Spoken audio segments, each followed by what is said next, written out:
मैं 8 महीने की प्रेग्नेंट थी और अपनी डिलीवरी के लिए अपने मायके गई थी। माँ ने मुझे फोन पर बताया, घर के पीछे की तरफ जो खाली जमीन थी ना, वहां पर एक नया कमरा बनवा लिया है। इतने सालों के बाद जैसे ही अपने घर में कदम रखा, कुछ अलग सा लगा। माँ, ये घर के पीछे की तरफ नया कमरा बनवाने की क्या जरूरत थी? अरे बेटा, घर के पीछे दूर दूर तक खाली जमीन है।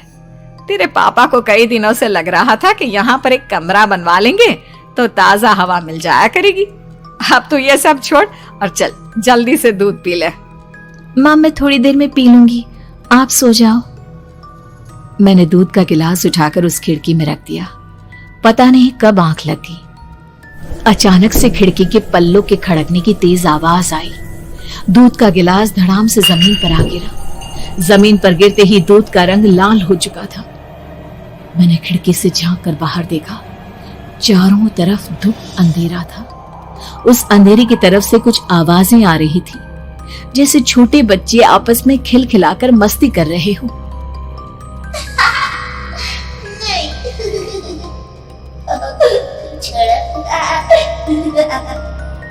इतनी रात को इतने घनघोर अंधेरे में बच्चों की आवाज कैसे आ रही है?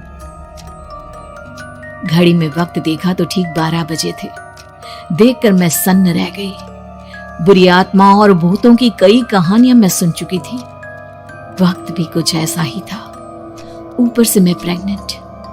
सुना था कि ऐसे वक्त में अक्सर बुरी आत्माएं औरतों का पीछा करती है, तो क्या मेरे पीछे भी? पसीने से तरबतर बड़ी मुश्किल से, जैसे कांपते हाथों से मैंने उस खिड़की को बंद किया। जल्दी से जल्दी उस कमरे से बाहर निकलकर माँ के पास जाने के बारे में सोचा, लेकिन जैसे ही दरवाजे की तरफ पलटी, लगा कोई साया हवा की स्पीड से दरवाजे के सामने से गुजर गया। मेरे गले में अटक कर रह गई। मैं जोर से चीख कर माँ को बुलाना चाहती थी, लेकिन वो आवाज खुद मेरे कानों तक नहीं पहुंच पा रही थी। तो माँ तक कैसे पहुंचती? खिड़की के पल्ले एक बार फिर तेज हवा के झोंके से धड़ाम करके खुल गया और पूरी ताकत से मैं चीख पड़ी। जानती थी मेरी चीख की आवाज सुनकर कुछ ही सेकंड में माँ वहां पहुंच जाएगी, लेकिन ऐसा कुछ हुआ ही नहीं। मेरा कलेजा डर के मारे फटा जा रहा था। आखिर माँ ने मेरी आवाज क्यों नहीं सुनी? इतनी गहरी नींद में तो माँ कभी नहीं सोती। ठीक पीछे खुली हुई वो खिड़की। मुझ में इतनी ताकत नहीं बची थी कि मैं पलटकर उस तरफ देख भी सकूं। हवा का एक सनसनाता हुआ झोंका उसी वक्त मेरे कानों से आकर टकराया। लगा जैसे किसी ने दबी हुई आवाज में धीरे से मुझसे कहा, चली जाओ यहाँ से। मैंने दोनों हाथ अपने कानों पर रख लिए और एक बार फिर ताकत लगाकर जोर से चीखने की कोशिश की।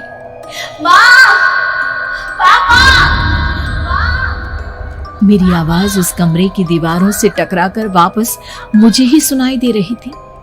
जितनी ताकत के साथ मैंने चीखने की कोशिश की थी, कुछ ही देर बाद उससे कहीं ज्यादा तेज और दर्दनाक चीख मुझे सुनाई देने लगी। ये आवाज ठीक मेरे पीछे खिड़की से आ रही थी। वो आवाज मेरे कानों में पिघलते हुए लोहे की तरह गिर रही थी। उन आवाजों में हैवानियत थी।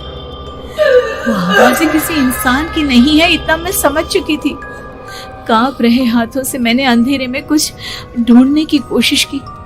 तभी अचानक मेरा हाथ बेड पर रखी टॉर्च पर पड़ा। किसी तरह ताकत लगाकर टॉर्च का बटन ऑन किया, लेकिन ये क्या? सामने दरवाजे पर 3 छोटी लड़कियां खड़ी हुई थी। उनके हाथ में स्टील के चमचमाते हुए चाकू थे। मैं घबराकर लड़खड़ाई और पीछे की तरफ हटी, लेकिन तब तक वो मेरे पास आ चुकी थी। उनकी गर्दन टेढ़ी थी और उनके हाथों के वो चाकू मेरे पेट को निशाना बनाने को तैयार। मैं जोर से चीखी, नहीं, छोड़ दो मेरे बच्चे को, मत मारो, मत मारो, छोड़ दो मेरे बच्चे को। सोनाली, क्या हुआ बेटा? तू इतनी डरी हुई क्यों है? उठ बेटा, क्या हुआ? हड़बड़ाकर मैंने अपनी आंखें खोली। देखा तो दिन निकल आया था। माँ मुझे जगा रही थी। मेरा चेहरा पूरा पसीने से लथपथ था। क्या हुआ बेटा, तुमने कोई बुरा सपना देखा क्या? मैं अभी तक अपने पूरे होश में नहीं थी। वो मेरे बच्चे को मार देगी माँ। वो लड़की मेरे बच्चे को। मैंने घबरा कर अपने पेट को छुआ। सब कुछ ठीक था। और वो दूध जो रात को यहाँ पर गिर गया था, उसका रंग लाल हो गया था। माँ ने हंसते हुए दूध का गिलास मुझे दिखाया। तुमने दूध पिया ही नहीं, पूरा का पूरा ऐसे ही रखा हुआ है। तुमसे कहा था ना सोनाली, सेहत के लिए लापरवाही ठीक नहीं बेटा। लेकिन मैंने तो सब कुछ अपनी खुली आंखों से देखा था। ये सपना